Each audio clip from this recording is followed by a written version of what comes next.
I've spent the last 4 or 5 weeks going through hundreds of videos by dozens of the best YouTubers because I wanted to see what it is that they're doing that I'm not. And I think I found a few things. I also found some things that I'm doing that they're not, which I need to stop. And I'm going to tell you in this video what those are. And you can implement some of these things that I've found in the same way that I'm about to, and hopefully that will help your channel grow at the same time as I'm doing it, helping my channel grow. Now I'm going to tell you what some of these things are. Now you probably know that I've published a few videos recently about creating thumbnails and coming up with great titles. These are fantastic things that you definitely need to do, and they're things that I'm doing and I've been doing for a little while, and they've been driving a lot more traffic to my videos. But I need to improve the retention. I need to improve how long people stay on my videos to get more watch time, and also to get people clicking on more of my videos. And I've got some really good things that I've learnt by watching these hundreds of videos that I'm going to share with you right now. YouTube love to reward videos that have more views on them. Even more than that, they love to reward videos that have greater attention, that is, people watching through more of the video. And also where you have videos where people are engaged with it, so they're leaving comments and clicking like and subscribing and that sort of thing. That's the sort of video that YouTube loves to reward. But even more than that, they love to reward a video where people watch all the way through and then go and watch another video. And this is one of the real key things that you need to be able to achieve on YouTube to really trigger great growth.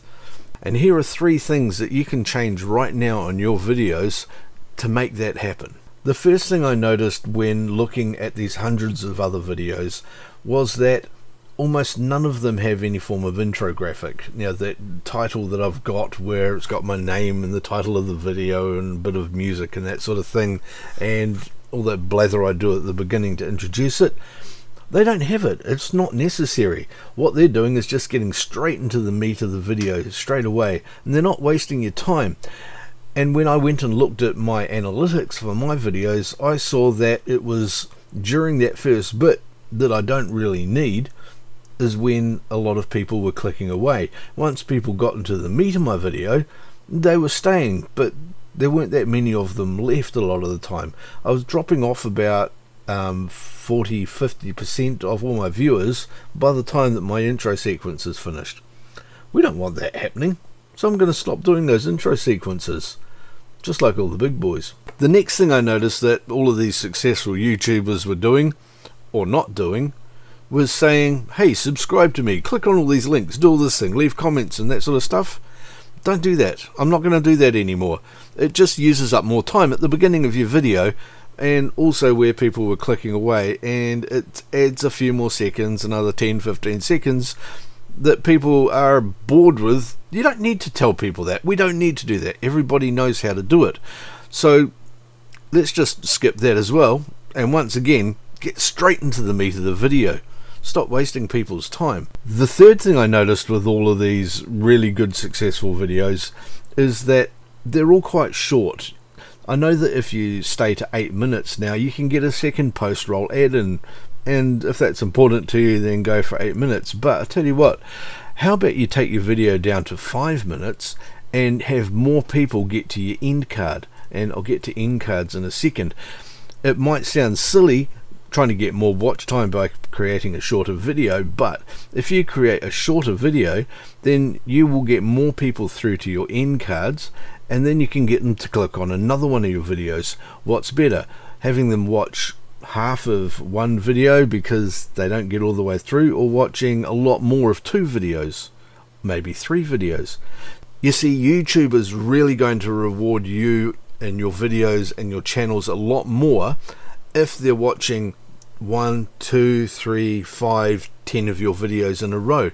If you can get people binge watching even just 30% of your audience, you're going to get more views. These people are going to be presented with you more of your videos. If they're watching 2, 3, 4 of them at a time, YouTube are going to recommend those to them.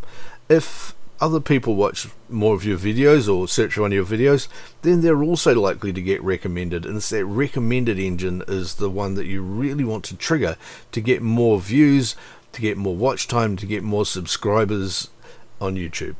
So these are the 3 things I'm going to stop doing. I'm going to stop putting all of this superfluous intro stuff on in the intro graphic. I'm just going to get straight into the meat of my video. I'm not going to bother asking people to like and subscribe and all of that kind of thing at the beginning of the video. You can cleverly slip it into content. There's a really good way that the likes of Mr. Beast and PewDiePie and others just sort of slip it into the content somewhere in a humorous kind of way where it fits nicely and it's not getting in your face and delaying the start of your content. And the third thing I'm going to do is I'm going to start editing my videos down shorter so that I can get more people through to the end cards at the end of it. And do make sure you've got end cards on every single one of your videos. They're really important to get people through to other videos that you've made. For example, you can get people to click down here and subscribe to your channel. You can get them to click up here and look at one of your other channels, or you can get them to look at one of these 2 videos here, which you should do right now, because they'll give you even more great tips on how to grow in 2021 on YouTube. I'll see you later.